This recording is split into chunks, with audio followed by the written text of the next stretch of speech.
Hello and welcome to Horror Fanatic, the podcast that helps you find new, emerging, and undiscovered horror podcast content. I'm Greg, the host and curator of Horror Fanatic. If you are a horror fanatic, click that subscribe button now. This episode is a podcast feature episode. If you like the creator, check out the episode notes for links to subscribe. Today's episode is from Watch Out Horror Movie Reviews. Three brothers and lifelong horror fans bring you spoiler-free reviews and recommendations for recent films and horror classics. A soundtrack episode. All right, let's get this show started. Begin.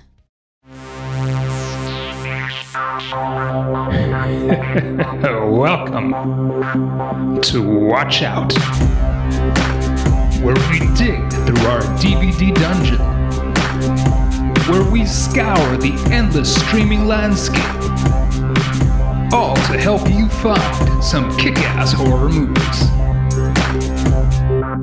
Hello and welcome to Watch Out, the horror movie review podcast. We're glad to have you with us. Our goal is to provide you with spoiler-free reviews and recommendations for both recent films and horror classics. I am Jason the Terrible, broadcasting from Ottawa, Ontario, and I'm joined, as always, from Vancouver, BC, by Graverobber Geoff. Hi. And Slicin, Dicin Dave. Yabba dabba do now. Yabba dabba do now. Can you name that song? Weird Al is in the house. Yeah. Good old Weird Al. Have you seen that movie of his? The autobiography of him with Daniel. Have we talked about this on the podcast? Or does that mean like real humans in real life talking about it? I think was you and Real Humans. Holy crap. Wow. I had a conversation with somebody about Weird Al and his ass-sucking new biography. That looks pretty good. I don't think it's a horror movie, though. And we're a horror movie podcast, so take it away, Jason the Terrible. All right, well, you've piqued my interest there. But anyway, yes, we're going to get into our third mini franchise review. We're tackling the big three, and we're finishing it out with A Nightmare on Elm Street. Yeah! I love this goddamn franchise. This really is up there for me with Friday the 13th, just as being the gateway franchises into horror for me, personally. Hey, this might be a pretty controversial question. What's your favorite franchise, Jay? That's kind of a good question for a top 5 list in the future, though, don't you think there, Slicin, Dicin Dave? Yeah, but people are listening now. They want to know now. Well, and unfortunately, we have a top 5 list already all lined up for this episode. I assume you guys are ready for that. But do you want me to name my top horror franchise right now? I guess it does.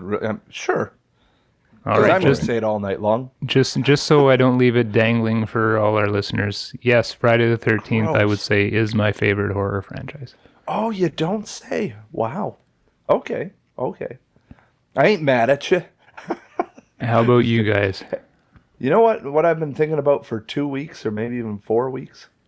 I left Super Mario Kart off of my list of favorite video games. That was such a sick game, man. My favorite is, I think I've said it a zillion times, is the Nightmare on Elm Street franchise. So tonight's going to be a goddamn box of, or do they say, a barrel of monkeys for me. A box of That's what they kittens? say, right? Is that what you were going to say? No, I was going to say a box of monkeys, but they come in a barrel. That's right. Well, at Costco anyway. So how about you, Graverobber? What's your favorite horror franchise? Well, just because of our history with number 4 and number 3, I gotta be on the same boat, the Nightmare on Elm Street franchise. Holy smokes, you guys. I guess I'm not surprised. 2-1. How many times do you think we watched number 4? A gajillion. Probably a gajillion. Yep. We used to watch and so I don't, all cut up on TV and then on VHS. Go on, Geoff. I'm just saying, like, maybe it's a crappy movie. I don't know. But having seen it 50 times, how can you not love it? Whoa, wait, is it a Kurgillion or is it 50? I'm lost now. It's easier to say 50. Easy. It's like that Kurgillion's a lot of times. Anyways. Oh, come on, man. But say someone who's never seen it before goes and watches it, maybe they'll think, what the hell is this? But because of our history with it, Yeah. Do you know what I love about the Nightmare on Elm Streets? I love that the deaths happen in a dream world, so they can be a little more creative. Till Some of number them are two. some of them are pretty creative. There are just, the occasional, here, have a friggin' mitt full of Freddy's goddamn slicers in your gullet.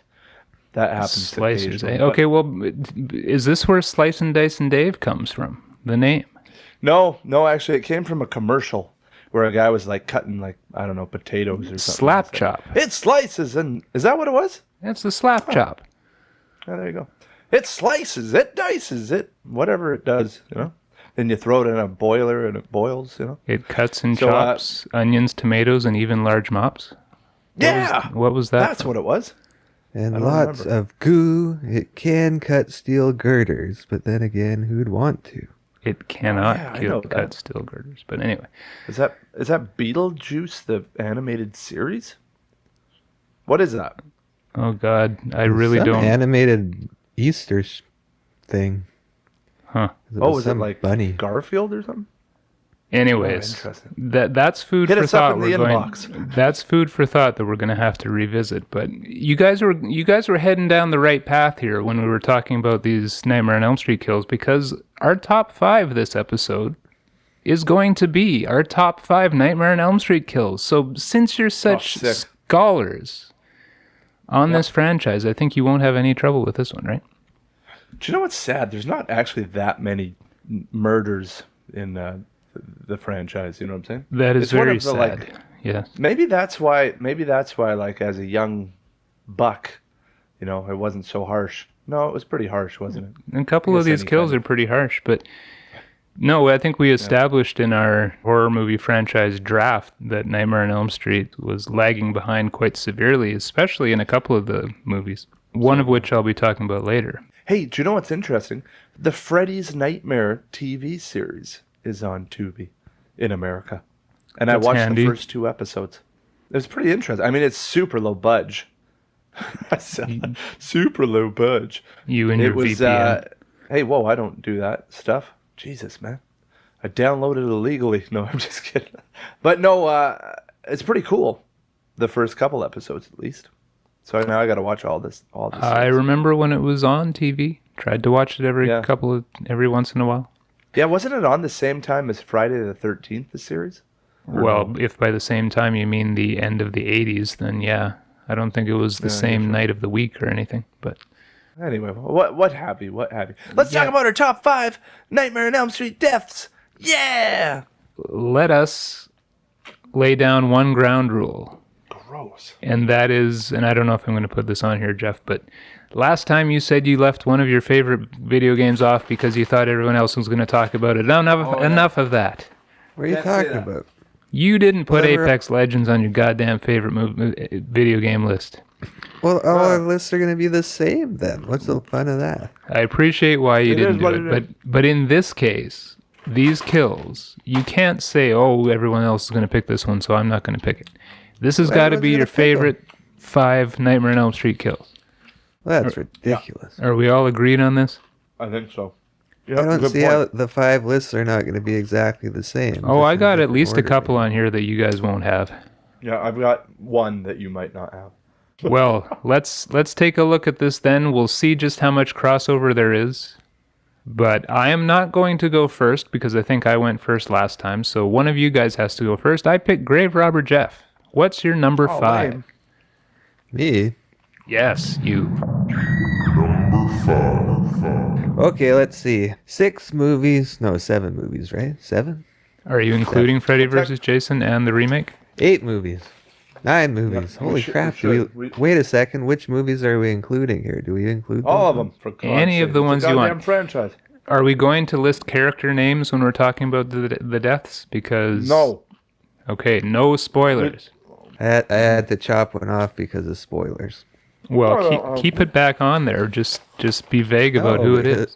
So just off the record here, it's when Spoiler. dies.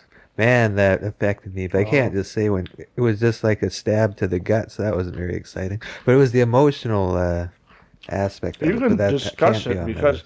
because it was an important character, and you don't have to say who it was. Yeah, whatever. All right.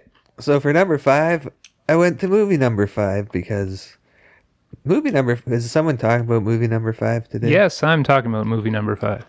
Oh, okay, so I won't go into it too much. Other than the fact that there was a censored version and an uncensored version. The one I'm going to pick from number 5 is the motorcycle kill. Oh, that's pretty cool, yeah. Where the motorbike kind of gets into the guy and kind of... Oh, hold on. Gets into the guy? What the hell are you talking about here, Jeff? Yeah, it's really hard This to isn't number describe. 2 we're talking about. We're talking about number 5 here. And so the guy's on the bike and he's all of a sudden getting, you know... No. What? Go on. Well, how do you describe how he dies?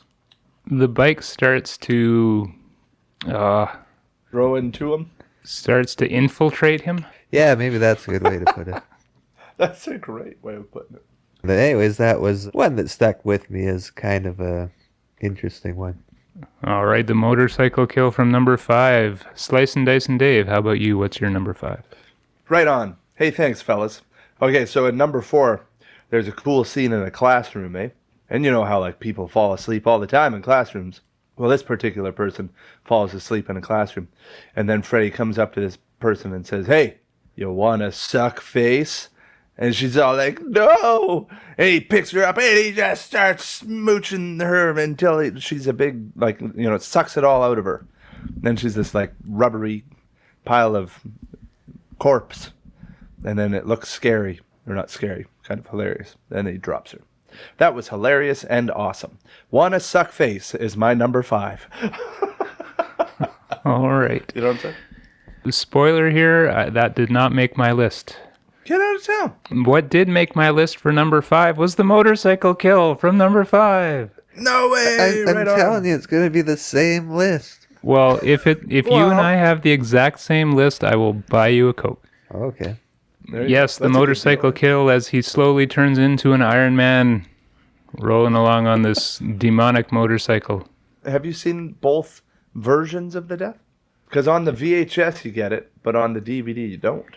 That's what I was very sad about when it came to number 5, especially with the cuts. When I rewatched it, I didn't realize how cut up they were. And I remember watching it on I must remember it from the VHS version because evidently New Line Cinema has not released the uncut version onto DVD or Blu-ray yet. Isn't that ridiculous? It's ridiculous. Why? You know what? If we were talking about our least favorite death, and I think we're gonna ask that question at the end. Oh, I'm not ready for that. Well, think about it if you have one. All right, so yes, number 5 is done, and we've got 2 motorcycles and a suck face. Graverobber Geoff. Yep. What's your number 4? Just to follow up on number 5, you can go on YouTube and watch all the uncut deaths. At least you could a few years ago. Yeah. What was I? Oh, are we on number 4? We're on number 4. Yeah. Number 4. Okay, number 4, we go back to my favorite of the series, number 3. And there's a scene in a mental hospital. Well, the whole movie's in a mental hospital. A hospital for youths. Are they mental? Yeah. And one of the poor patients gets his, like, arteries and tendons just ripped out of his arms and becomes a marionette just walking down the street. What? That's terrible. Yeah, well, I guess that's about it. I agree with you, Geoff. That is a crazy scene, and that's all I will say about that for now. Then, like, Freddy, like, appears in the sky like a giant god Freddy. Like, what was up with that? And then he slices his arteries, and he falls to his death. Or she. He or she falls to his death. Or her death. Yes. She's death. Yeah, that's a pretty sick one, eh? It's pretty sick. Pretty sick. Good choice there, Graverobber Geoff. All right, Slicin, Dicin, Dave.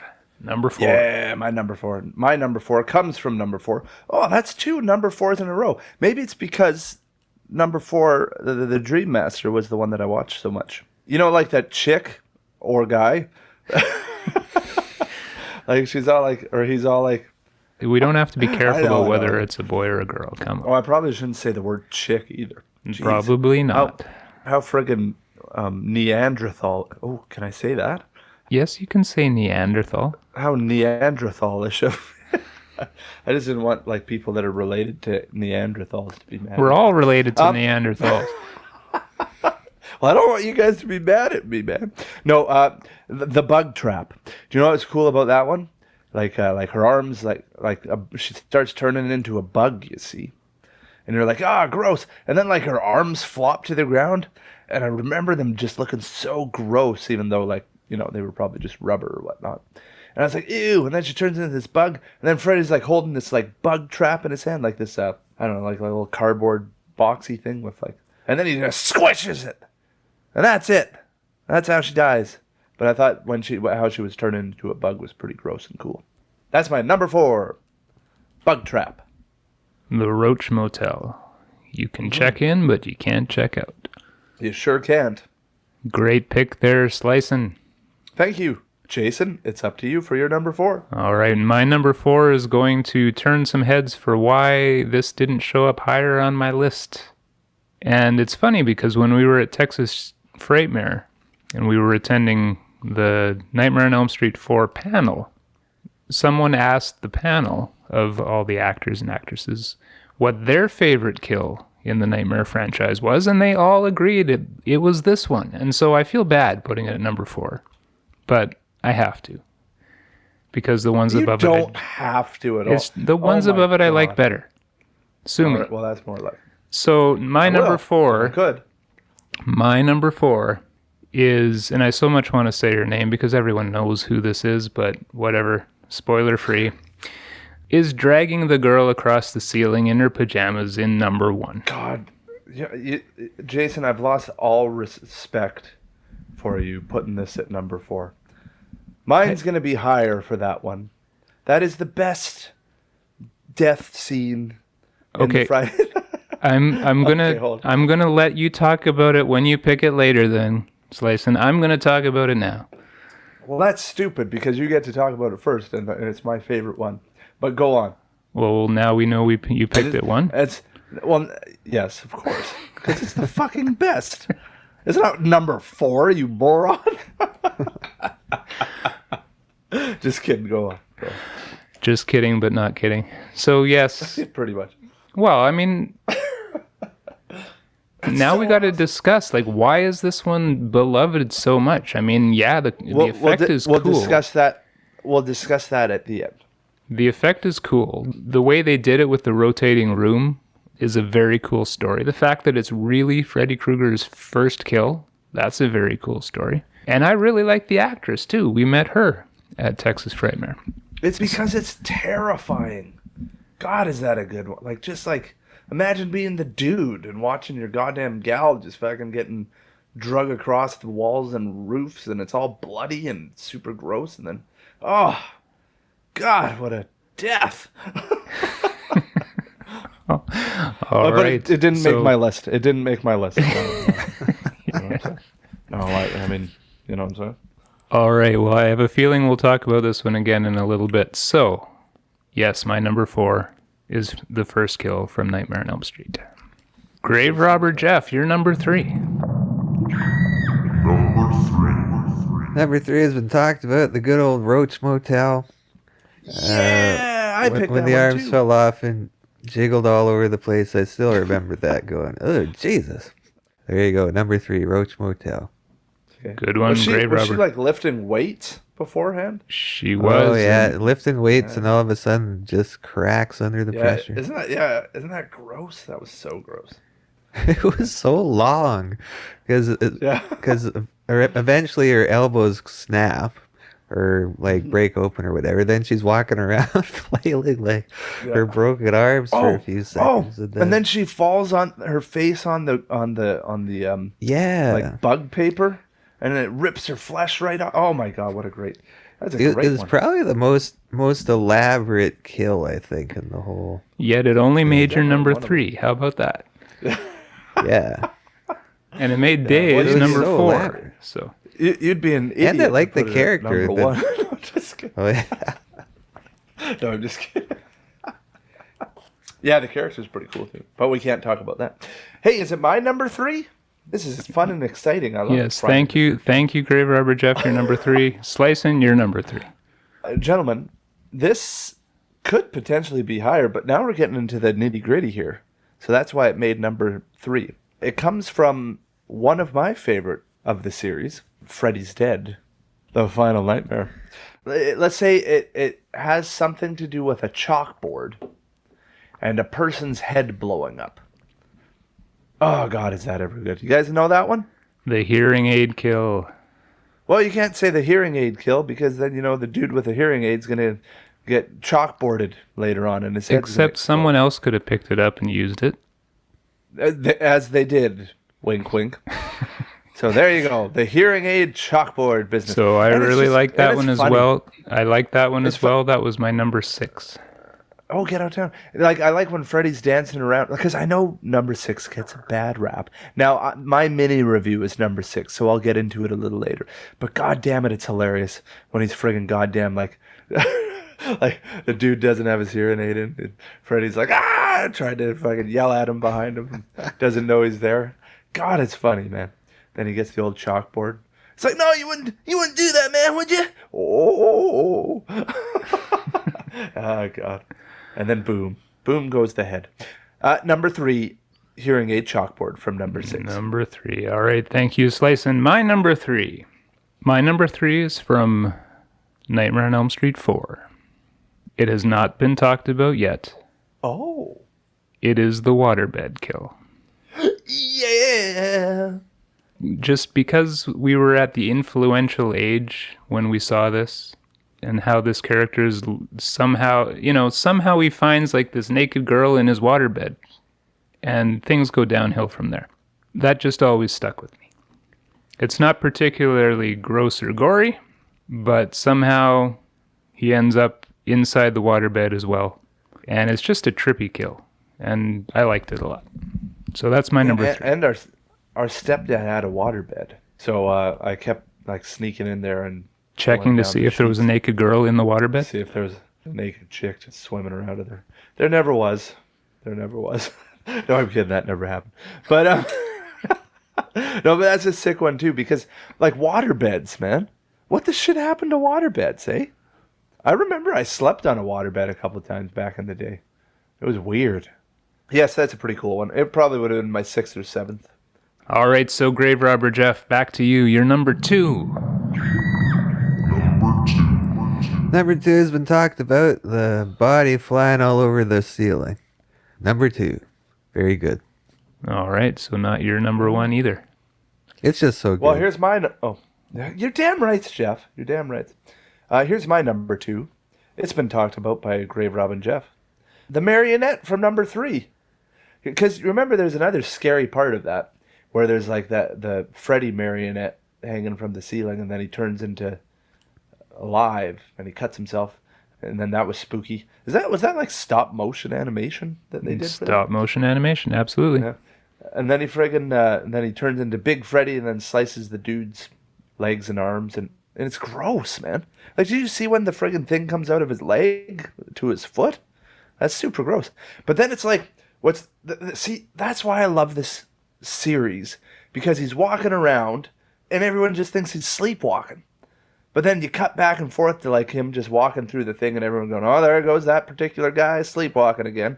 But then it cuts back and it's like, oh my God, this is terrible. I've got friggin' things coming out of my legs and arms. And then like, oh my God, there he is way up top there. And then they think he's just going to jump. And then he jumps. But he wasn't jumping. He got those goddamn things sliced and died. Number 2, the marionette death from Nightmare on Elm Street 3, The Dream Warriors. God, that's iconic. That one's sick, man. That was iconic, and that is why it's my number 2 as well. Hey! We're the greatest.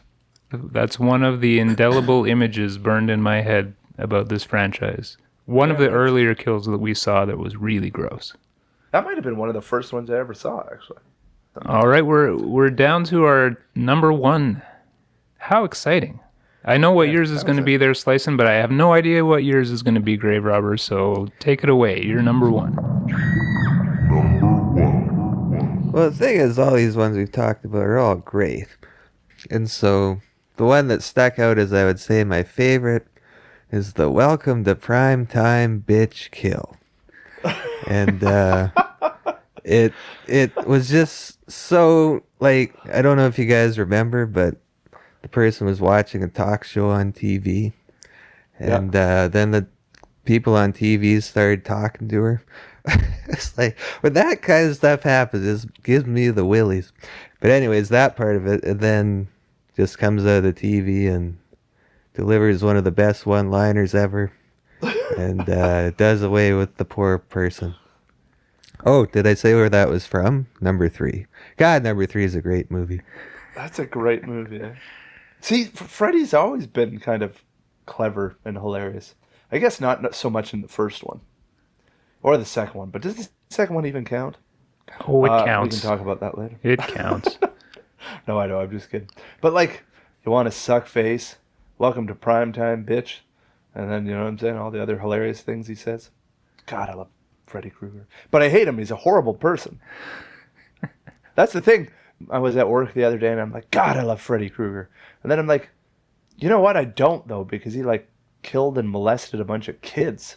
So I don't love him at all, to be fair. I'm actually on the parent's side for killing him. But you know what I'm saying? Well, it'll be an interesting part of the conversation for New Nightmare when we get into exactly how much of a pop culture icon Freddy Krueger became. Got that right, pal. Graverobber, your number 1 was not on either of our other lists. Until mine. My number 1 is Welcome to Primetime. No, I'm just kidding. So we had Wanna Suck Face, Bug Trap, Chalkboard, and Marionette. Number 1 is the waterbed sequence. Because I love hoots and such.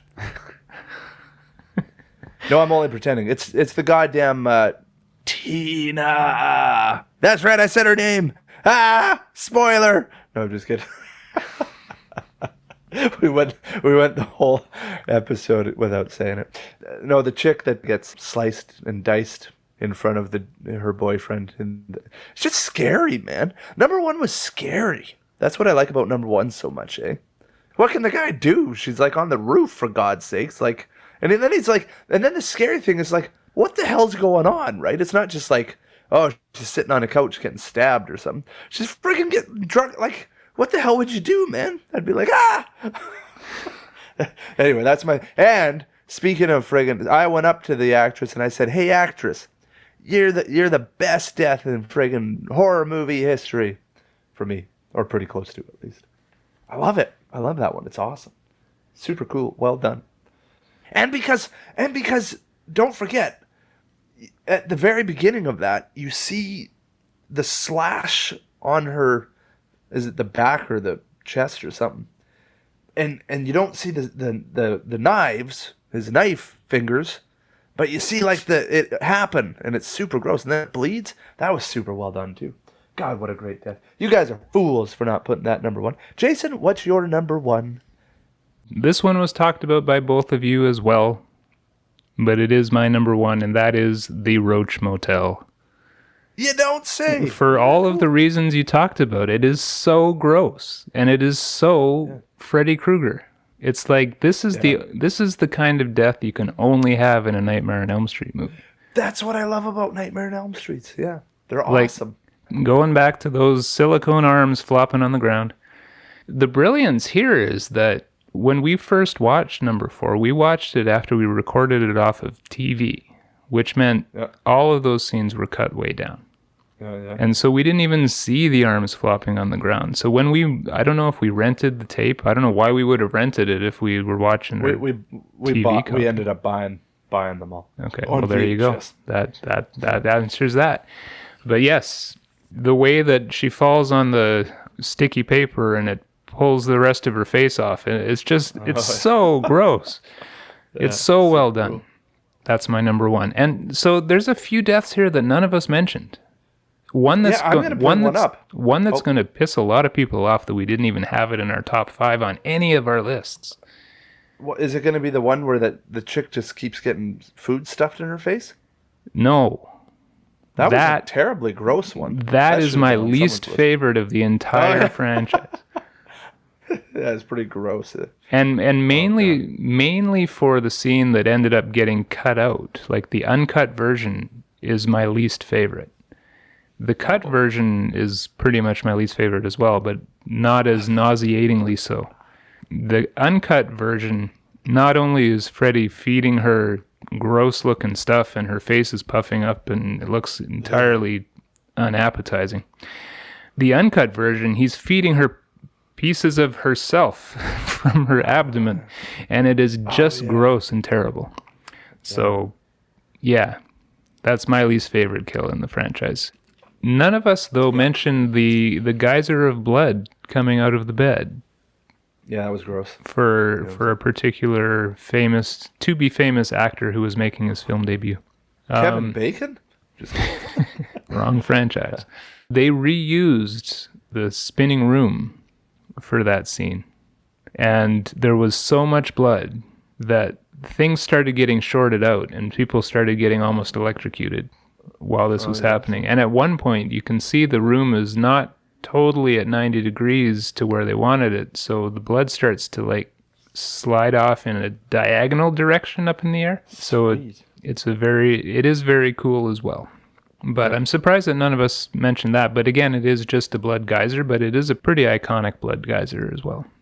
Well, the cool thing about it is they're all so different. I'm just saying there's nothing, like, I don't say I would dislike any of them. Like, even the feeding them themselves, like, that's pretty creative, even though it's gross. But that was one of the fun things about it, because it was always something different. Nobody liked You Want to Suck Face?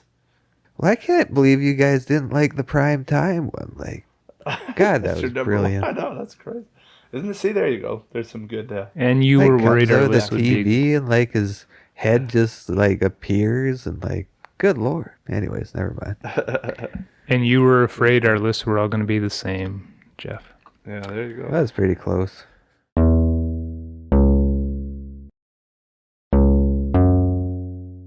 Yeah, all right, guys, let's get into our mini reviews then.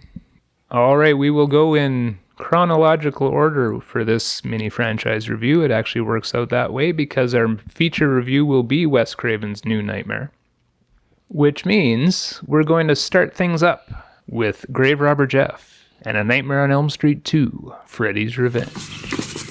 Graverobber Geoff's Fresh Dig. Yes.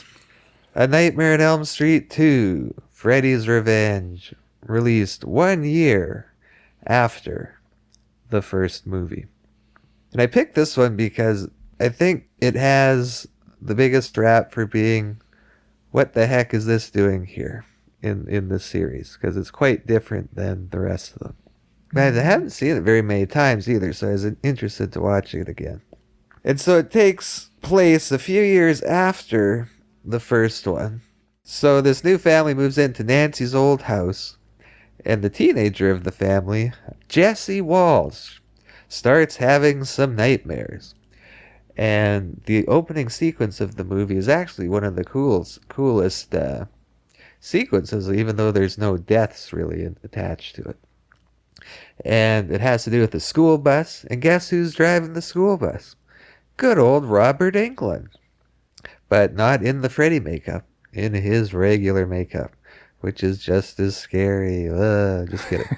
I don't think he's not bad looking. Anyways, and so then the one line, like, there's a bit of comedy in this one, because right at the beginning there's a one-liner when Jesse wakes up screaming, and his sister's like, "Why can't Jesse wake up like everybody else?" And I laughed because I thought that was pretty funny. I remember that, actually, now that you mention it. Oh, you do? Yep. Yeah, it was pretty, because his scream was rather hilarious. I did remember that part. And so, of course, he has no clue why he's having these nightmares. He has no clue why. Oh, and the nightmares, of course, involve Mr. Freddy Krueger.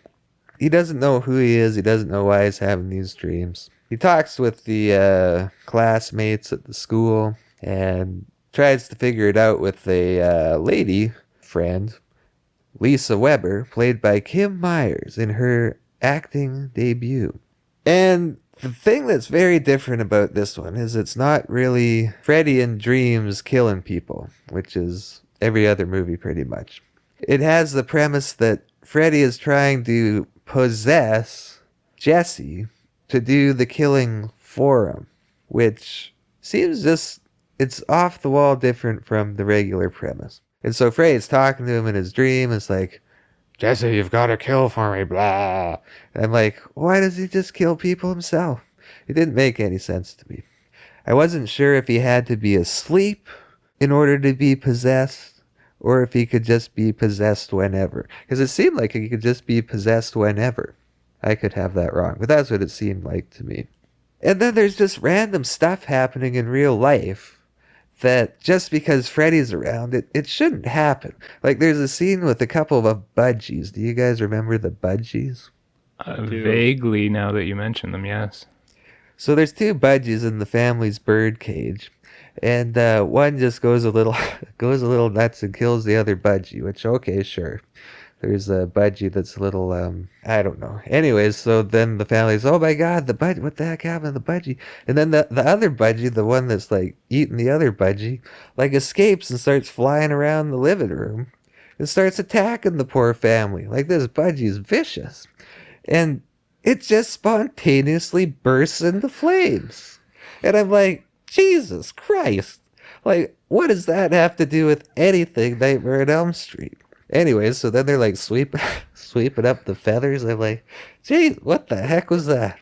So there's a lot of stuff in this movie that it didn't seem to like fit with the theme of the other ones. That being said, it's still super entertaining to watch. There's a particular scene where he shows up at a pool party, which I think a lot of people remember that scene from this one. And I think they could have done a lot more with it because there's a lot of people at this party. Freddy just like arrives and spends most of the time like just trying to scare people and not like slicing people. It's like, it kind of reminded me of the Freddy versus Jason movie. What was it, the cornfield, where Jason just goes bananas? Like, I thought that could have definitely happened here. Anyway, so the whole movie's about Jesse trying to not be possessed by Freddy and trying to use his friends to help him out. Freddy, when he's in there, is super sinister and not very nice. He's not really cracking any jokes yet. So get this, guess who auditioned and was highly considered for the role of Jesse? Michael J. Fox. Can you imagine if Michael J. Fox was in A Nightmare on Elm Street? That would have been sick. Just a couple other weird facts. The school in the movie was the same school as the Karate Kid movie. I just found that funny because I really like the Karate Kid. And guess who else auditioned for Jesse? Now this is insane if any of these guys ended up in it. Brad Pitt, John Stamos, and Christian Slater. All of those guys auditioned for him. That could have changed the whole direction of the series. Yeah, not saying that the Jesse guy did a bad job. And apparently you guys told me that there's a documentary about this particular role or something, is there? I haven't seen it yet. Yeah, you're damn right there is. Scream Queen, something, something, something. On Shudder. My Nightmare on Elm Street. I was going to say, Graverobber, you've made it this far into your review, and you have not yet once mentioned that this movie has been accused of being the gayest horror movie ever made. Interesting. I'm trying to think, because there is a so there is a BDSM party with like all the paraphernalia with that lifestyle, but I didn't think that it was overarching through the whole movie or anything. Well, maybe you really should go back and watch that documentary on Shudder. Actually, anybody who is a Nightmare on Elm Street fan should really watch it, because Mark Patton's story is quite poignant, and everything that he went through as a gay actor at the time. What his main issue is that as a gay actor playing a role in a movie that was considered very gay, the filmmakers were denying the fact that this was their intention, but it's hard to believe that they had no idea what they were doing. And so anyway, it gets into quite a bit of the type of lifestyle that young gay actors had to deal with back in Hollywood in the early 80s, and it's not a fun story. I found the documentary to be quite fascinating, actually. Should check it out. I will second that, Jason. I will second that. Because when I heard everyone was like, oh yeah, it's the gayest horror movie ever, my initial response was, what the hell are you guys talking about? Because then all I could think about was, I was like, well, because I hadn't watched it recently. And all I could think about was like that dude that gets like whipped on his buttocks in the shower. And I said, well, I mean, it's just a naked man's ass. That's not necessarily gay. But then, like, do you see the goddamn, like, shower nozzles when they start spraying blood? They kind of looked like wieners. Oh, God. I think it goes a little deeper than that as well. But. Anyways, I think I missed a lot of that. There's got to be some subtle stuff that I missed then, because it didn't come across that way to me. Well, so the BDSM, there you go, right? The BDSM party that you're talking about is at a gay bar there, Geoff. Well, yeah, but that's just a gay bar. Like, whoop-de-doo. Anyway. Like, I guess, anyways, yeah. You got to watch the documentary. All right. But as kids, when we were watching it, we wouldn't have picked up on that necessarily. I love how we're like, as kids, when we're watching this horror movie. We didn't, anyway. Well, the first time we watched it, we were in our early teens, probably, right? Probably much younger for me. That's you go. What's good about having older siblings. I got to watch horror movies when I was way too young to watch them. Thank you, fellas. I think Nightmare 2 gets a bad rap because of the change in format, not because of the undertones.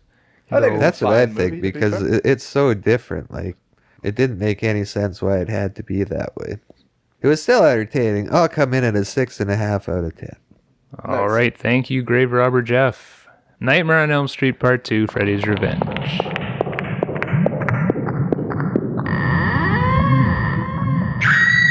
Jason the Terrible's DVD Dungeon. That means it's my turn next because I'm focusing on a movie, well, I'm focusing on the entry in the franchise that for me has always been the weakest one.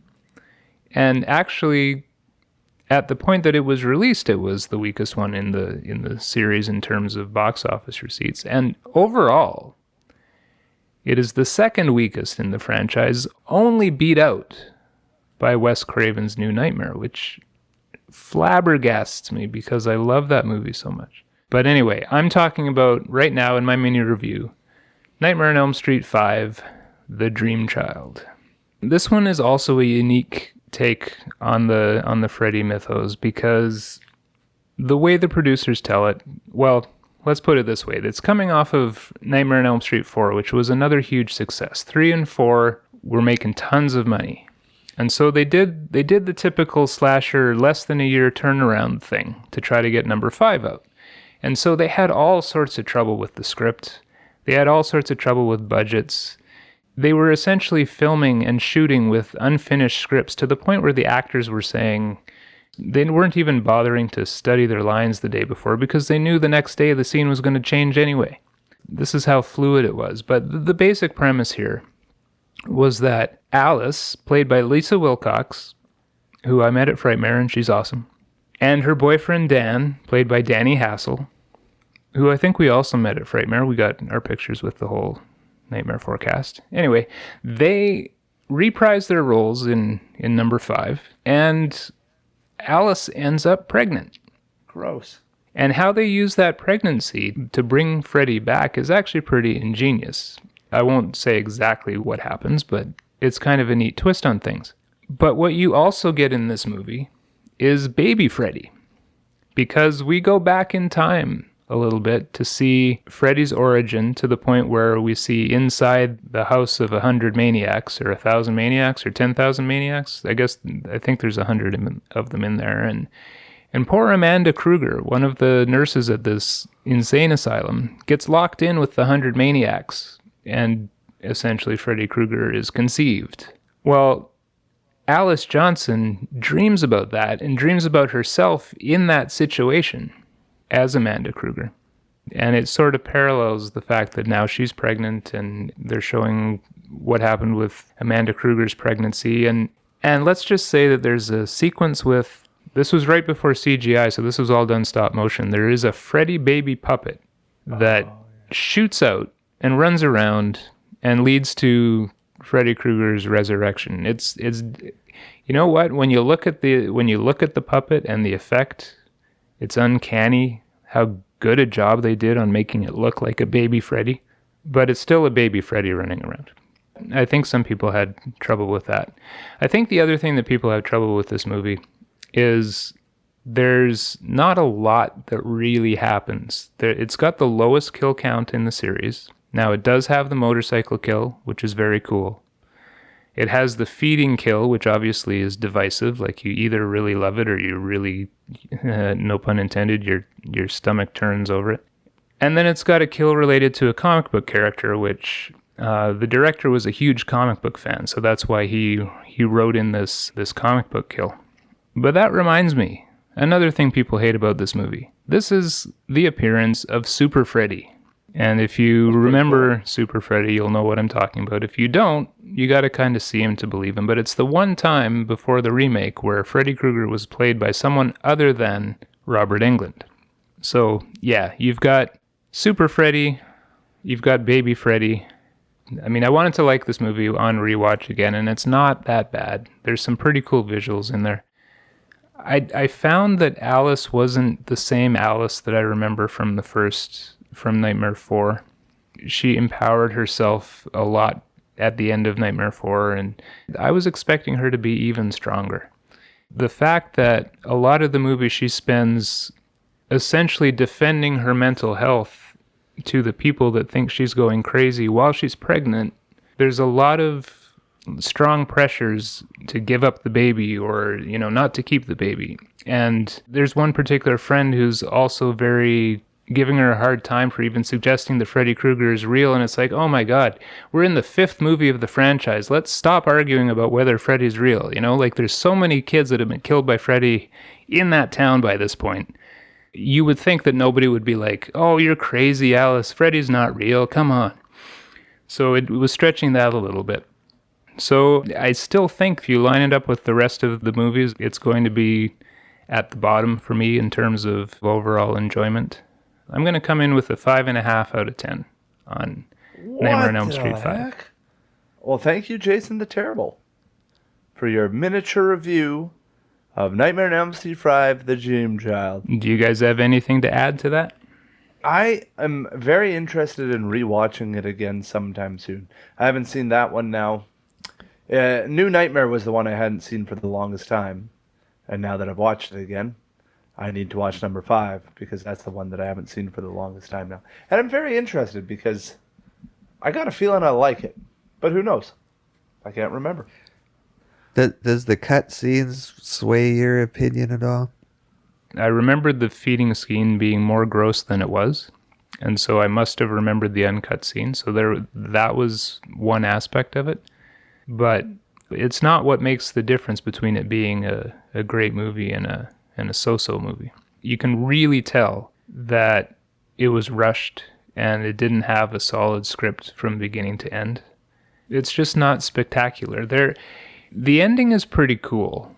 They do an Escher-type painting, where the stairways are going in different directions and they somehow, physically it's impossible for them to do that, but they're drawn in such a way that they defy perspective. And so they do that and have the characters running around that a little bit, and that's pretty cool. So there are neat instances all over the place in this thing. But anyway, it's not terrible. It's just not as cool as the other entries in the series. So Slicin, Dicin, Dave, Screamin', Stream Sack up. all right, that brings us to you, Slicin, Dicin, Dave. And if I remember correctly, you're talking about a movie that you think is absolutely phantasmagorically awesome. Phantasmagorically? Yeah, let me preface some of this here. So get this. This movie came out in 1991. So how the hell old was I? 8? I was 8 years old when it came out. So this was the first Nightmare on Elm Street that came out since becoming a big fan of Nightmare on Elm Street. Do you know what I'm trying to say? You became a big So fan of Nightmare on Elm Street before you were 8. Yes. And then this came out. So this one, like, you'd see a trailer, a preview for it, and you'd, oh my God, there's a new friggin' Nightmare on Elm Street coming out. Ah, Freddy's dead. Ah, right? And like, I was super pumped for it, you see? So it came on to Super Channel here, and I sent my cousin a friggin' VHS, and he recorded it for me, and then I watched it. So this was the first one that I was like super pumped to see because, you know, I had seen all the other ones up until this point. And yeah, so I watched it at 8, or I guess probably 9, because I probably saw it about a year after it came out. That's why I was so pumped about it. Freddy's Dead, the final nightmare. They saved the best for last. Well, that's what they say. At least that's what this says. Just when you thought it was safe to sleep, Freddy Krueger returns in this 6th installment of the Nightmare on Elm Street films. A psychologist, Maggie Burroughs, tormented by recurring nightmares, meets a patient with the same horrific dreams. Their quest for answers leads to a certain house on Elm Street, where the nightmares become reality. That's right. Freddy's Dead, the final nightmare. So it starts out, super cool, man. Starts out in this plane, then he's in a house that's flying through the air. Then he looks out the window, and it's goddamn Freddy Krueger as like a witch on a broom. And he goes, I'll get you, my pretty, and your little soul, too. And I'm like, oh, cool, man. And then anyway, I just really like the beginning business, you know? And then it cuts into, well, it explains how Springwood doesn't have any teenagers and kids anymore, and all the adults are all kind of weird now, which I thought was a little hokey, but what can you do? So this guy doesn't really remember much. He gets to this town, he gets sent to this kind of like a youth detention center, but it's for troubled youths. And that's where you meet some other troubled youths, you know. This is who they're played by. We got this John Doe guy, played by Sean Greenblatt. He's the guy that doesn't really know who he is. They call him John. And then you got Breckin Meyer plays Spencer. You guys know Breckin Meyer, right? Ricky Dean Logan plays Carlos. And Leslie Dean plays Tracy. Those are the 4 main, outcasts, or youths, as they say. Then Lisa Zane is Maggie Burroughs, psychologist. And then you got yourself a Robert Englund, who plays Freddy Krueger. And you got lots of, what do you call those, when actors show up for a little bit here and there, you know, cameos. Roseanne Barr's in there with her husband at the time, Tom Arnold, you know. Johnny Depp makes an appearance in there. You guys remember Johnny Depp was in that? He's in it. This is your brain. This is your brain on drugs. Any questions or whatever? Then he gets smoked in the face with a frying pan by Freddy. Good stuff. Now, the thing about this one is it's directed by Rachel Talalay. She produced numerous ones before that and said, let's direct this one. It sounds like she wanted a little more comedicness in it, comedy aspects. And so it's very comedy ridden, this one. So if you're a big fan of like number 1 and the scariness in number 1, I guess number 5 it wasn't very hilarious either, was it, Jay? No, number 5 they were trying to get a little more grim and gritty with it too. And actually number 3 wasn't that funny, but it did have that awesome thing that Geoff said, "Welcome to primetime, bitch." But it was, I wouldn't say it was funny. Number 4 kind of started to get into the more funny. So really, number 4 and number 6 are kind of the only. Anyway, number 6 ups the ante. You see what I'm trying to say? But I tell you what, up until I rewatched it, I would have fought tooth and nail, saying this is a friggin' 10 out of 10 movie. God damn it, I love it so much. And after rewatching it, I didn't love it as much as I remembered, but I still loved it. I think the deaths are hilarious, all of them. Even there's a scene where this person's falling, and then you see Freddy Krueger. He's pushing this big, huge bed of nails there onto the road, and then he stops and goes, whew, and wipes his forehead. That was hilarious, man. It's goddamn hilarious. You know what I'm saying? It's Wile E. Coyote in the Roadrunner. Yeah, and then there's that cool scene with Iron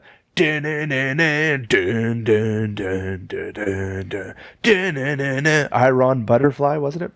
So this guy gets sucked into the TV and he's part of a video game, which and then Freddy's using a goddamn Nintendo Power Glove. And then he's like says You stuff forgot the power glove. yeah, it goes, awesome graphics or whatever it says. And the graphics are just so shitty.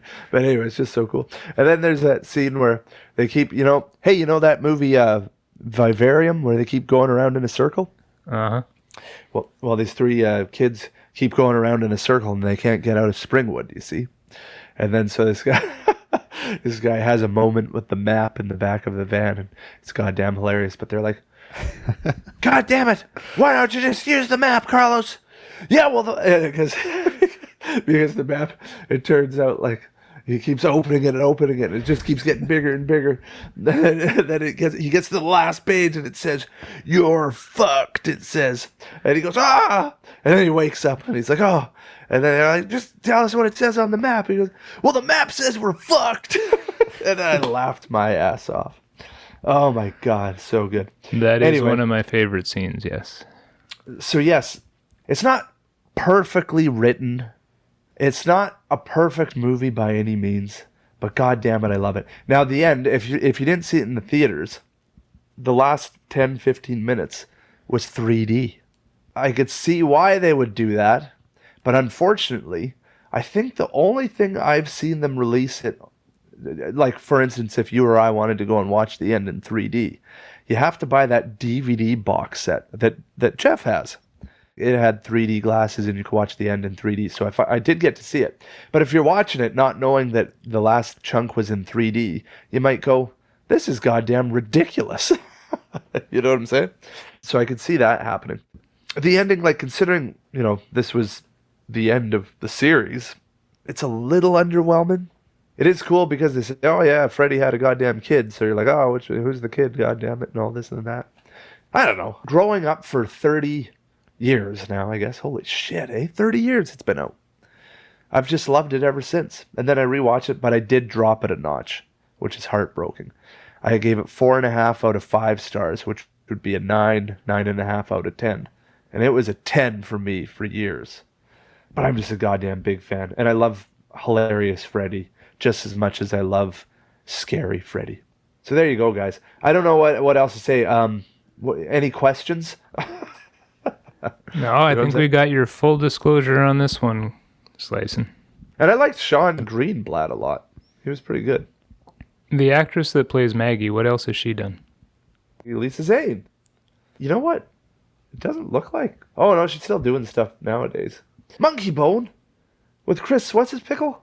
Catan? That's hilarious. Oh, and this came out at the same time as, like, what do you call that show? Twin Peaks. So I think they got a little bit of Twin Peaks vibe going on in this movie, too, if you like Twin Peaks. And, and at the end, something that I always remembered forever. Now, apparently, everybody hated this song by Iggy Pop, Why Was I Born? Why was I born? And then it's just like showing clips and clips of all the Nightmare on Elm Street movies through the credits. I freaking love that, man. Goddamn loved that. Anyway, nobody likes this movie, but I goddamn, it's one of my favorite movies. Still is. It did well for the first 2 weeks that it was released, but then it kind of tanked, and I think it was the number 5 for most money made by a Nightmare on Elm Street. You see what I'm saying? Meant a lot to me growing up. It still does. But I couldn't. I love that one too. Yeah, you do too? Thank you, Geoff. Jay, what do you think of it? I enjoy it. It says they saved the best for last. Well, it's clearly not that. It's clearly the one they wanted to make the funniest to cash in on what everybody thought Freddy was turning into, which was like a game show host. But there's a couple of legitimately funny scenes in there. It's just, like you said, the whole concept of all the kids in Springwood or Springfield being wiped out already. It's got that dystopian future vibe to it that fits in with nightmares and everything, but not so much with a real movie. You know what, the more weird. I think about it, the more I still love it. It's so funny because I after watching it, I was like, oh yeah, that's not... Because you know when, like... Because I haven't watched it for years. And you know how you just, like, love things and then you go back and watch them and you're like, oh, it wasn't as awesome as I remembered. Well, this particular one, now that it's been 2 weeks, I keep looking back, like when they go into the town and they're talking to all these adults that are all nuts and stuff, and I kind of like the feel. But oh yeah, and then they're like at the carnival, and there's that one guy in the bumper car just going around in circles.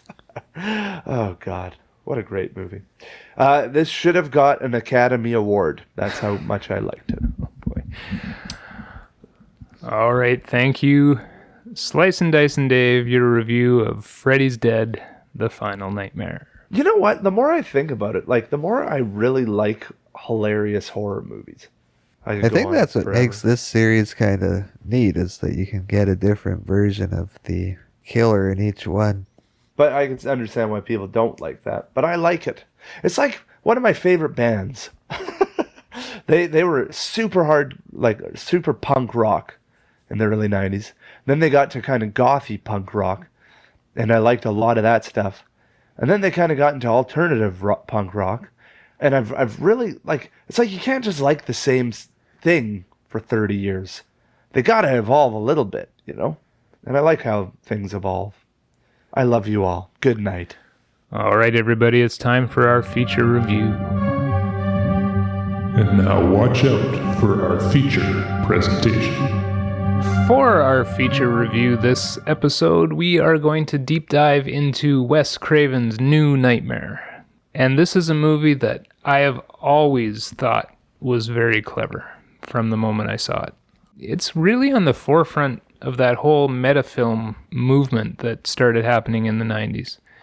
The very self-aware filmmaking. And I don't think this one gets enough credit for being part of that. Like I was saying earlier, it right now has made the least money out of all of the Nightmare on Elm Street movies. What? It has made the least money out of all the Nightmare on Elm Street movies. Well, that's ridiculous. What's wrong with the world? It didn't even crack 20 million. What? So that's what I'm saying. It's directed by Wes Craven, man. Yeah. Well, Goddamn Wes Craven. Wes Craven became a bit What is wrong with you people? Wes Craven is a horror legend. God damn it. Anyway, go on. You know Wes Craven died, right? Yes. Very disappointed about Wes that. Craven was a horror legend. Did I say was or is? You said is. Well, he is. Yeah, he's a horror legend. Wes Craven is a horror. It wasn't was because that means nowadays he wouldn't be a horror legend. But in the past he was. Okay, enough. Never Enough. All right, Slicin, Dicin, Dave, how about a synopsis of Wes Craven's New Nightmare? Sure, guys, this is from Letterboxd. New Nightmare, 1994, directed by Wes Craven. This time, the terror doesn't stop at the screen. In this meta-horror film, a demonic entity uses the fictional character of Freddy Krueger to enter the real world and torment Elm Street heroine Heather Langenkamp and her family. What an interesting synopsis, don't you say? It's a very interesting synopsis. So cool. Do you guys remember back in the day watching this for the first time? No. I just think I had the same thoughts about it that I do now, that it was a neat idea having all the actors in the movie again as themselves. It's a little more like complex of a horror movie, eh? So I was 11. Jesus Christ. I was 11 or 12 when this came out. So I think when I watched it, I found it more intense, kind of, and like I had to think. And I can't do that. I was just a goddamn young, not even a teenager, you see? This one does end up being scarier because it is quote unquote real life, right? Not a nightmare anymore. So do you guys, you've asked me before to define what meta is. Do you guys remember? Yes. So meta essentially means that the movie is telling the audience that they're watching a movie. So the suspension of disbelief that most movies will try very hard to maintain and protect. In a meta movie, you're trying to make the audience realize they're watching a movie. It's part of the experience. I'll put this out here for this movie this time. When I watched it with Wes Craven's commentary. And the man could talk about his movies. It was actually a lot of fun.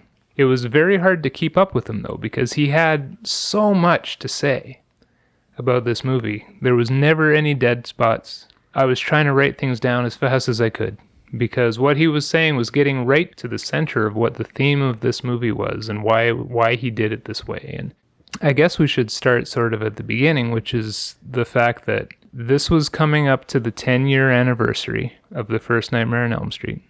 It seems we had the same sort of conversation about the Halloween franchise a few episodes ago.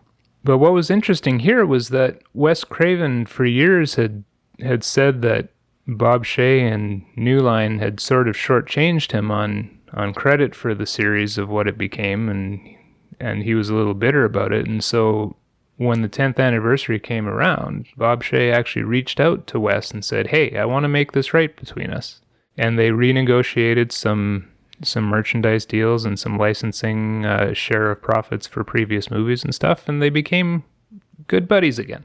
And part of that was, well, hey, Wes, you should write and direct Nightmare on Elm Street 7 as part of this 10-year anniversary. So one of the first things Wes Craven did was he sat down and he looked at all the movies, 1, 2, 3, 4, 5, 6, and he's like, oh my God, what could I possibly do now? Like, where can I take a 7th movie? How can I realistically bring Freddy back to life after what happened in Freddy's Dead? They had the final nightmare already. Freddy's dead. What's he supposed to do? And so he hit on the idea that he wanted to make a movie about the effect of the movie series on the people that made the movie series. And again, I love this idea. I love this concept, the way they pulled it off. I'm a big fan of this. He got Heather Langenkamp signed up. Everybody plays themselves. Bob Shea is playing himself in this movie. Wes Craven is in the movie, directing himself, playing himself. He got Robert Englund on board for it. Don't forget John Saxon. And John Saxon, too. Yeah. Yep. God, you know what I Don't really forget liked about Tuesday night. Oh, that's right. Yeah, she showed up. She showed up in a cemetery scene with a couple of other actors. The original actor who played Rod in the first Nightmare on Elm Street was there as well. And not only that, they actually filmed at the same cemetery that they filmed in Nightmare on Elm Street 1. Oh, you don't say? Wes Craven even wanted to invite Johnny Depp to be part of that cemetery scene. In his words, he was a little timid about approaching him because Johnny Depp had sort of distanced himself from the franchise, even though, good point, he was in that commercial in Nightmare 6. Uh-huh. But anyway, so he didn't ask Johnny Depp to do a cameo in New Nightmare, and they ran across each other later on, and he told him that story, and Johnny Depp was like, hey, man, you should have asked me. I totally would have done that. That would have been cool.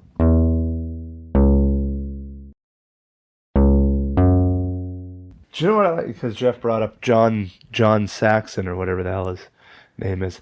You know what I really loved about this particular movie?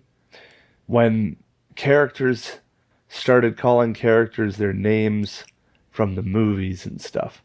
Well, you're skipping ahead, but yes, absolutely. It's a chilling effect. Wasn't it awesome? I'm just like, oh, this is so cool, man. Graverobber Geoff, do you want to describe the first little bit of the movie? Yeah, I guess we should try to describe what's going on here. Because as it's closing in on the 10-year reunion, within the movie they're having all these events for the anniversary, like press spots and stuff. So Robert Englund shows up in a very funny scene where Heather Langenkamp's getting interviewed and he shows up in Freddy makeup. And God, that was funny. As a fan, you look at those sorts of scenes and like, God, I would love to be at that show kind of thing.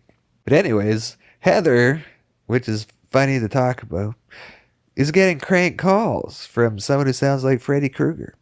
And her son. Now, did you guys recognize who Dylan was? Yes. Yeah, but what do you mean? He's the boys have a penis, girls have a vagina kid from Kindergarten Cop. and I couldn't get that out of my head, and it actually bugged me a lot. Just because he was, that's what I knew him from, and I couldn't get that out of my head. Well, you know him from somewhere else too there, Graverobber. Where? He's the kid from Pet Sematary, the movie that scarred you with the old woman. I did not remember that. I just remembered Kindergarten Cop. All right. Well, I didn't remember big Kindergarten Cop, but you're totally right. So let's go. It's a good thing we talk about this stuff. Yeah, so anyways, Heather and her son are having all sorts of trouble. Her wife. See, why do you let me talk about stuff? Holy crap. You're fine. So her husband, so Chase Porter is his husband. God, I'm just going to quit right now. Why can't I get the genders right? Because you're all screwed up about the gayest horror movie ever in number 2. I still don't understand. Anyways, so just as in real life, in the movie, her husband, Chase Porter, is a movie effects artist who's actually putting together new Freddy effects for well, I don't know. Are they making a Freddy movie in this movie? What are they doing there? I believe they are making the next Freddy movie in the movie. Okay, that's what I thought. And then her husband's gonna do the claw, and Yeah, she didn't know right, that. That's right. Her husband in real life did not play her husband in the movie. One of the exceptions to the rule here. He thought it was tempting fate a bit too much, I guess. I'm not sure. I could understand that. The actor who did play her husband had some pretty funny comments on the Never Sleep Again documentary where he said, yeah, I showed up on set to hang out with all the other special effects guys, and like I'm this thin nerdy guy and everyone else is like 5 times bigger than me with like heavy metal t-shirts and long hair and beards and stuff. I'm like the most unspecial effects artist guy ever playing a special effects artist. Yeah. Yeah, so it's pretty much Heather trying to figure out what's going on with her son. Yeah, because her son starts to behave quite strangely. There's a lot of themes here that Wes talks about in the commentary, but one of them parallels number 5 quite a bit, which is the criticism that the leading lady gets for the mental well-being of her son. That Heather Langenkamp's son has been exposed to Freddy and the movies too much, and it's having a detrimental effect on him. And really, this is one of the main things that Wes Craven wanted to say with this movie. He wanted it to be an answer to why do we make scary movies, and does it really make people into bad people? Like, what would happen if we didn't make these scary movies? One of the case studies, of course, is what happens to Heather Langenkamp's son. Oh, yes. Because we're talking about themes, I just want to bring this up, see what you guys think of this. So a couple of the themes that Wes Craven talked about. One of the ones he uses a lot is that kids know more than the parents. Oh, yeah. If you look at Dylan's reactions, Dylan is very aware that some evil is starting to happen. While everybody else is disregarding it, he's right there understanding it, right? Plus, he's smart enough to realize he can use a stuffed animal to protect himself. Yeah, Rex is That was awesome. pretty And thank God for stuffed animals. Yeah, I know. You got that right. So think about it. Kids that know more than their parents. And kids are being afraid of something. Well, what do parents do when their kids are afraid of something? Oh, it's all good. Don't you worry there, kid. Everything's fine. Exactly. Right. Don't worry. You're safe. Nothing can hurt you. You're basically telling them that what they're feeling is wrong. Yeah. And But what are you so, supposed to say? Worry, you're going to die. Worry. You know what I'm saying? not quite. But We can't do anything to help you. one of Wes Craven's points when he was conceiving this movie is that if people do not make art about fear and death, then who is going to talk about it? Kids are not going to feel like they've been acknowledged, like that their fears are acknowledged. They're just going to feel like what they're feeling is wrong. But if people make art, like a movie like Nightmare on Elm Street, that's how you can deal with those feelings. And this is getting back to answering the question of why people make these scary movies. This is one answer that society uses these movies to come to terms with being afraid of death in a safe and controlled way. You guys know, of course, that Wes Craven went on to create the Scream franchise, which is also a meta movie franchise. Do you know what's funny, though? Do you know what I got vibes of in this particular movie? Tell me. That's right. Scream. Because of the phone calls. No, like Freddy's calling and the prank calls. Uh-huh. Then he goes and does Scream, right? with the like, hey, what's your favorite scary movie business? You know what I'm saying? Yeah. So there was that. It was kind of similar. Am I reaching a little too much? I'm not, because that's how I felt. And if that's how I felt, I'm not worried about it. But you know what I'm saying? You're not reaching at all. And in fact, you can look at it this way. New Nightmare was created for the people that make scary movies. Like, this is a movie about the people that make scary movies and the effect that scary movies have on those people. Scream is a movie made for the people that watch scary movies and what people learn about scary movies and the effect the scary movies have on them. So they're aimed at two different audiences. And so maybe that's why New Nightmare is underappreciated, because its target audience is much more niche and small. You get the artists and the filmmakers and the people that appreciate that process might appreciate that movie more, whereas Scream is talking to anybody who likes horror movies. You don't have to necessarily be interested in making them to appreciate it. Yeah. That makes sense. I guess that makes sense. Yeah, and just to finish off some of the themes that Wes was talking about, he wanted to be communicating the lesson that to control your nightmares, you have to control your life. It's a commentary on the instability of the filmmakers that are trying to document this horror violence with their art, and how much of a balance that is, and how much, I don't know, how much it could affect the people that are making these movies as well. So It's interesting. Like, I don't know what someone would think of this who had not seen the other movies. It's almost like you have to watch the other ones first, don't you? it's a good point. I think you probably do. Because otherwise it just doesn't hit the same. And you got to be a fan of the series, I would think, or else you'd be going like, what the hell's going on here? What needs to happen is you need to acknowledge that Freddy Krueger is a pop culture icon at that point. I think everybody probably knew that at the point. You know what, though? This opened up the same weekend as Pulp Fiction. That was a huge movie at the time. Yeah. So I wonder if everybody just said, screw New Nightmare, let's go and see this Pulp Fiction film. Maybe that's why. Well, it didn't help. It didn't help. Roger Ebert gave it 3 out of 4 stars. Hey, and this is what he said. I haven't exactly been a fan of the Nightmare series, but I found this movie, with its unsettling questions about the effect of horror on those who create it, strangely intriguing. But then that dink-face Gene Siskel, he was less complimentary of the film, giving it a thumbs down. What a jerk, that Gene Siskel. Speaking of people who are thorns in the sides of horror movie-related people, the MPAA. Oh, God. Those jerks. No, just kidding. The MPAA passed this as a clean R, which means they did not have to make any cuts. Right on. And So look at that. What was that? 1994. But this was also one of the last movies that the head of the MPAA, Dr. Hefner, was actually responsible for passing. This guy caused so many troubles through the 80s. Just imagine what the 80s horror movies would have been like if it wasn't for the MPAA. Well, exactly. You know what I'm saying? Dr. Hefner in this movie was named after Hefner, the head of the MPAA. Oh, maybe that's why he passed it. He's like, oh my God, you named a character after me. Not Why realizing didn't you just that do it was that 10 years ago? Not realizing that it was satirical. You know what I'm going to quickly talk about? How creepy they made kind of Freddy look, or differently creepy they made him look.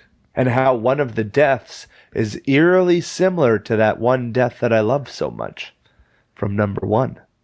I was going to You know what bring I'm it saying? up when we were talking about our top 5 list, but might as well bring it up now. This is what I think. Yeah, well, that's what I'm thinking. Eh? Like, it's pretty cool. The difference is, instead of a grown man experiencing it, it's a young boy experiencing it, which is 10 times scarier. And he's seeing Freddy Krueger doing it. So not only is because in the first one, it's just the body going up there. You know what I'm saying? And Freddy Krueger's spooky looking, man. A darker green color hat, wasn't it? Yeah, he's got a trench coat too. And he's wearing a trench coat? Like, I don't know, I just kind of like that. Well, I figured you would probably kill me if I had listed this kill in the top 5 and not the original one. Not that that was ever going to happen, but I'm not gonna lie. I don't think I would have killed you, Jay. You're way too far away. You're across the country. I can't get there. I'm just kidding. well, You're there you safe go. for now. This is another one that has a pretty low body count and not a whole lot of gore involved. In fact, I think Wes Craven was saying that one of the early notes was that there were not enough deaths, and they had to go back in and try to add some more. Gotta add that this is by far the longest one at an hour and 50 minutes. That's true it is too. long, yeah. And you'd think that it's longer, there'll be more deaths, but that's not the case. But this is definitely a different style of movie, because there's a lot of, for almost 2 hours, there's a lot of more interactions with characters than actual death scenes and that sort of thing. Well, it's more intellectual, I think. There's more going on, for sure. It's a movie that makes you think, which is great. And I love the progression. Like, you see all of the real people. Like, you see Bob Shea, and you see Wes Craven, and you see Robert Englund. And they're all playing themselves, which is kind of funny, because Bob Shea and Wes Craven were both very critical about their performances in this movie. But Bob Shea has shown up in cameos in most of the other Nightmare movies. But the one that I found the most fascinating was Robert Englund. As the movie goes and things start to tilt more and more from reality to the film universe, what happens with Robert Englund I thought was very cool. And I've heard some people say, well, I don't understand what's going on. Where did he go? Are you saying he turned himself into Freddy Krueger? I'm saying that he was turned into Freddy Krueger. He didn't turn himself. Oh, there you go. But anyway. Hey, and did you look at the credits? It said Freddy Krueger as himself. Yeah, that might have been just a typo because they had to copy paste himself on so many other places. No way, man. I'm kidding. That means what's his name was Freddy Krueger. What I will say about this movie is that once it slides completely into the film land, you were bringing it up before there, Slicin, about once they start accepting their roles and speaking to each other in their character names instead of their real names. Yeah, that was crazy. So I would say that how this movie ended, like, that's not the strongest part. It probably isn't the best final showdown with Freddy compared to some of the other movies. So that's a bit of a weak point for me. I hear you. Well, I was going to talk about that kind of final thought stuff. But yes, the ending wasn't as strong as it could have been. They were going for a Hansel and Gretel type vibe. Oh, yeah. Because I think they're reading that story in the movie. But even down to trying to throw him in the oven and everything at the end. Yeah, it was pretty cool. And the scenes where they show the script that Wes Craven is writing and they're speaking the words that he had just written, the concept is cool. I'm sorry. I like it. And did you notice that there are no opening titles on this movie? I don't know if I did, to be fair. So at the beginning of the movie, they never say New Nightmare or Wes Craven's New Nightmare. They only do that at the end. And apparently, I found it a bit hard to follow this part. But apparently, the way that they introduced the titles at the end caused a problem with the Screenwriters Guild. Because I guess there's rules that at the end of the movie, you cannot show the screenwriters' names before the directors' names. But because Wes Craven wrote the movie, and the first time that you see it is Wes Craven's New Nightmare, they needed special permission from the Screenwriters Guild to allow them to do that. Oh. I have to go back and watch that again. That was a bit weird, but apparently at the beginning of the movie, the director has to come last after the screenwriters. Slicin, Dicin, Dave, I don't know if you know any of those rules from your I'm a film grip, stuff. for God's sake. A key grip. I don't put the goddamn credits up there. Anyway, I just write in my start pack, what do you want your name to be in the credits? And then I write my name in there, you see? I don't then put it on the screen. That's not my job. I see. Anyway, that was a bit of an interesting bit of trivia from the commentary from Wes Craven on New Nightmare. Well, so have we talked about everything about as much as we want to talk about? Well, Should I we... think so. Like, yeah. Yeah, let's just get into something else here, Jay. All right, everybody, let's get into our individual rating segments, shall we? Yeah! All right, Graverobber Geoff, the scary meter. That's a tricky one because as a fan of the show, you're just kind of like in awe of the idea, or I found it hard to be scared when stuff hit the fan. There were some creepy things, but even the scenes where the kid was kind of doing weird stuff, all I could think of was Kindergarten Cop, so it just canceled it out. And so it's like a middle of the road scariness, maybe 5. 5 out of 10. Thank you, Graverobber Geoff. I do put this one as one of the scarier ones in the franchise. In fact, probably the second scariest. To number 1? To number 1. Yeah. You know what I think scared me? Just changing how Freddy looked. You know what I mean? Didn't he look just more intense somehow? And scary? Yeah, well, they tried to make With him the more trench realistic. coat, I guess, eh? Yeah, well, I think they did a pretty good job, to be fair. So I'd say a 6 out of 10 for scary. Isn't that bizarre? All right, and how about the Disturbometer, Slicin, Dicin, Dave? It's kind of disturbing, eh? You know, her son is in danger a lot. Stuff's to do with the kids is disturbing. There's nothing like offensively disturbing or anything. It's just a good horror movie. If you're disturbed by death, then yes. Or murders and blood and things. But nothing like more than any other horror movie. Do you know what I'm trying to say? It's so mild, I'd say it's mildly disturbing. Yes, thank you. Jeffrey? I agree. Yeah. Is it hilarious? The funny meter, guys. No. This one isn't very funny. Almost at all, is it? Possibly ironically funny, but it's played pretty straight. If I were to rate the Freddy's Dead, I'd give that a 9 or a 10 out of 10 for hilarity meter. This I would give a 0.5. Isn't that something? I didn't laugh at all. I probably did once or twice, but... The only thing I laughed at was when Freddy showed up at the talk show. I thought that was kind of funny. Oh, yeah. but that was the 1 only out of part, 10. so it's like a 1 out of 10. All right, and how about the gore meter? Wasn't super gory. There was some blood. Or decent amounts of blood, but nothing like... Not like tendons being ripped out of legs to feet and stuff. So I'd say pretty low. I'd say 3 out of 10. Even with what happened to Rex? Was that his little stuffy? Yeah. So Well, there was a lot of fluff everywhere. There was some fluff gore. Oh, God, that made me sad, that scene. So if you're squeamish of fluff, I'd turn away. Well, I think everyone has like a favorite stuffed animal, so that could be scarring for certain people. Yeah, that's more of a Disturbo thing. Yeah, let's up the disturbo meter to mildly moderate disturb. Hoots and such, everybody.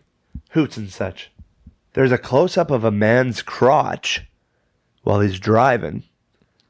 And it was a But stunt it's fully crotch. closed. There's no nude waterbed scenes or... Look elsewhere for your hoots and such. All right.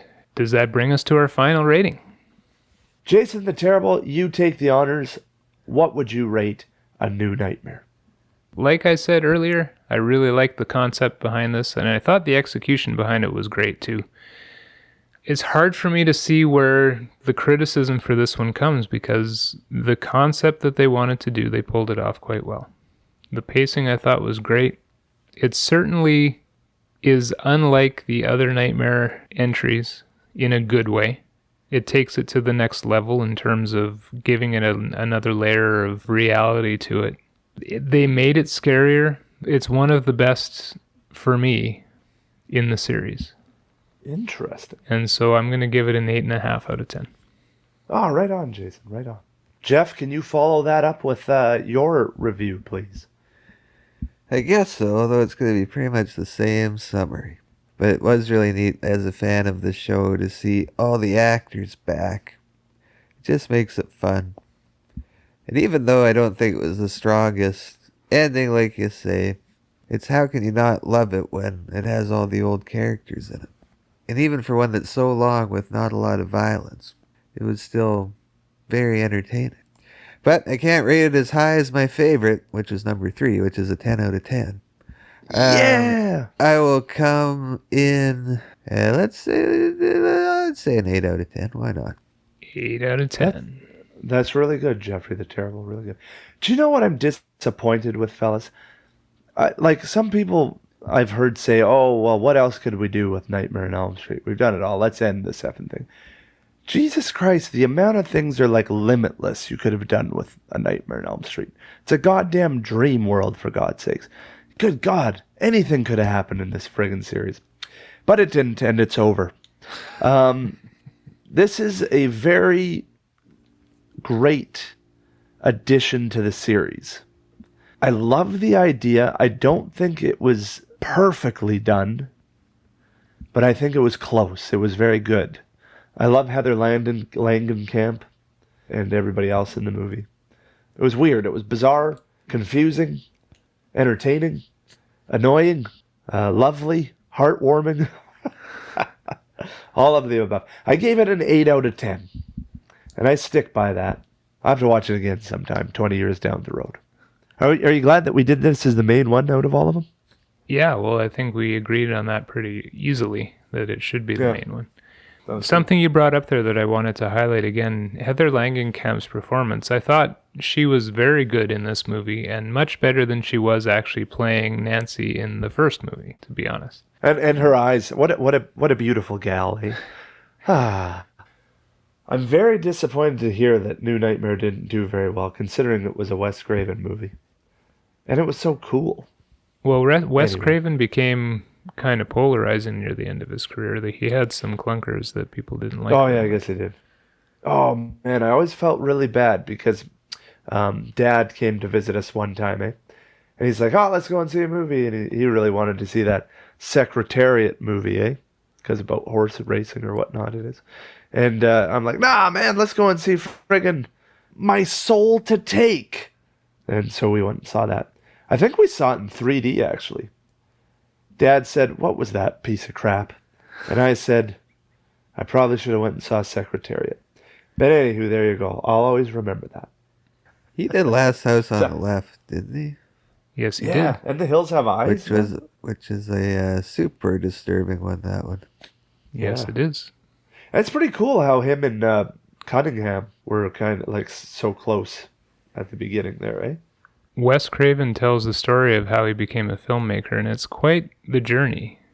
Yeah. And you know, I think a lot of these journeys turn out the same way. It's just you get a break and all of a sudden you're doing fine. But up to that point, he had quit his teaching job and moved to New York and didn't find anything and went back with his tail between his legs to get another teaching job. And then he was a general manager at a film editing place, and he screwed up and was fired, and eventually met Sean Cunningham and started working on a film for him. And then Last House came as an opportunity, and the rest is history. But yeah, the early days, I'm sure, are fascinating. I have a book about Wes Craven that I haven't read yet. I also have a book about Robert Englund that I haven't read yet. Both of those would have been pretty handy to read for this podcast, but I don't think we were hurting for the amount of material to talk about. Let's put it that way. That's a good point. Hey, and sorry, fellas, this is 2 weeks overdue because I got the flu 2 weeks ago, and I just couldn't podcast. I couldn't give 100% to our lovely listeners, so we had to take the night off. So we haven't watched these movies for 2 weeks. So if we sound like we don't know what we're talking about, we apologize. All right, everybody, that brings us to the end of another episode. Thank you for sticking with us. We really appreciate it, and we couldn't do it without you. So, if you'd like to get in touch with us, please drop us a line at watchouthorror@gmail.com. You can also find us at our website, www.watchouthorror.com, where you can find links to all our social media addresses, as well as links to every episode at every location that you could possibly want to listen to us. We made it through Nightmare on Elm Street. Very favorite franchise for Slicin, Dicin Dave and Graverobber Geoff, and also a favorite of mine. So we had a lot of fun. We hope you did too. Until next time, and there will be a next time, be safe, treat each other well, and whatever you do, don't fall asleep. Welcome to prime time, bitch. Well, the map says we're fucked. Thank you for listening to Watch Out. The opinions you've just heard have been made by three guys from Canada. Please keep this in mind and enjoy responsibly.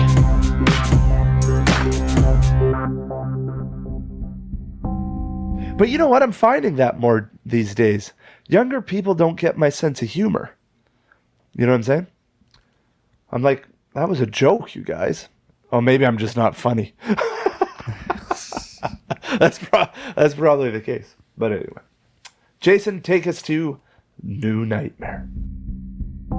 Yeah. All the lightning on TV. You can say, you don't scare me. I got Pooch Patrol. Remember that commercial? I had a Pooch Patrol. Pretty sick. I don't I had a remember. pound puppy. Remember pound puppy? Yeah, they're pretty cute. But no, this was a Pooch Patrol, man. You could put it at your foot of your bed and then put it in the growly face and you'd be all right. That's how I made it to where I am today. And I finally found out because of this movie. Maybe it's because of the commentary. I can't remember now. It's blurring together. I finally figured out how to pronounce this famous film festival that I keep mentioning in this podcast that I don't know how to say it. And it's pronounced... How do you say it? It's pronounced Sitges. So the Cheese. The Sitges. Sit cheese. It's not cheese. Sitges. Sitges Film Festival. So from now on, I know how to do that. So this is all good. Thanks again for listening to Horror Fanatic by Indie Drop-In Network. If you would like to nominate a podcast for feature, just send me a tweet at Indie Drop-In. Indie Drop-In Network has many other shows you might enjoy. You can check them out at indiedropin.com. I'll put all the links at the bottom of the show notes to make it easy. All right, see you next time.